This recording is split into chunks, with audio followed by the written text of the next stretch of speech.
দর্শক আপনারা দেখরা এটা জগন্নাথপুর উপজেলার রানীগঞ্জ ইউনিয়নের বালিশ্রী, যেটা বালিশ্রী যে একটা ফাইবার স্কুল রয়েছে, ফাইবার স্কুলের পাশে এখানে কুশিয়ারা নদীর পানি সড়ক বেগে প্রবেশ করছে। এই মুহূর্তে সড়ক ভেঙে কুশিয়ারা নদীর পানি প্রবেশ করছে। এটা যে সড়কটি আপনারা দেখছেন, এটা হচ্ছে গিয়ে আলমপুর বালিশ্রী রৌয়াল যে ফাঁকা সড়ক, এই সড়কের মধ্যে এর আগে একটা ফাঁস ছিল পানি নিষ্কাশনের জন্য। ওই ফাঁসটি দিয়ে কিন্তু মূলত এই পানি প্রবেশ করছে ফাঁকা সড়ক ভেঙে। অত্যন্ত বিপজ্জনক অবস্থা।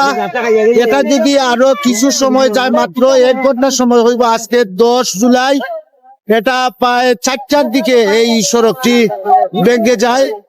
এতে রৌয়াইল বালিশ্রী যে সড়কে যানবাহন চলাচল বন্ধ হয়ে যায়।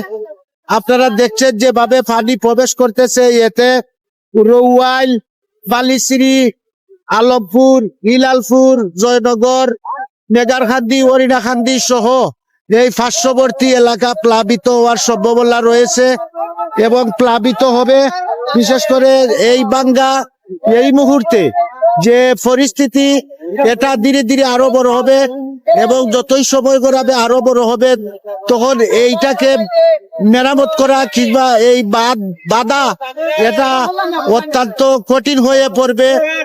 এই বাঙ্গা দিয়ে পানি প্রবেশ করে বিশেষ করে বালিশ্রী রৌয়াইল আলমপুর মেগারখান্দি হরিণাখান্দি জয়নগর সহ পার্শ্ববর্তী এলাকা প্লাবিত হওয়ার সম্ভাবনা রয়েছে। বাঙ্গা বাঁধটি পরিদর্শনে আসেন রানীগঞ্জ ইউনিয়ন পরিষদ চেয়ারম্যান ডাক্তার শেখ সদরুল ইসলাম সহ স্থানীয় জনপ্রতিনিধিরা এখানে উপস্থিত রয়েছেন। জানতে চাইব সদরুল ইসলামের কাছে। আসসালামু আলাইকুম। আজকে অত্যন্ত দুঃখজনক বিষয়টা আমাদের রানীগঞ্জ ইউনিয়নে বালিশ্রী গ্রামে, বিশেষ করে আফতাব বিষয় প্রাথমিক বিদ্যালয়ে ঠিক পশ্চিম দিকে যেটা বাঙ্গা হয়েছে, সাবসিডি এটা বাঙ্গা হয়েছে। আমি আধা ঘন্টা আগে পৌঁছি, আমার ফোন দেওয়া হয়েছে মেম্বার সাহেব আলতাম সাহেব মোবাইল লাগাই আর সবাই আমাদের সাথে সাথে তাৎক্ষণিকভাবে আমি পৌঁছাই দিই বাইরে জায়গাটা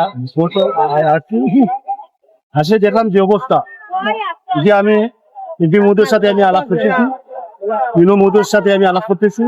অবশ্যই আমরা তাৎক্ষণিক একটা দ্বিতীয় স্থান নেওয়ার জন্য আমরা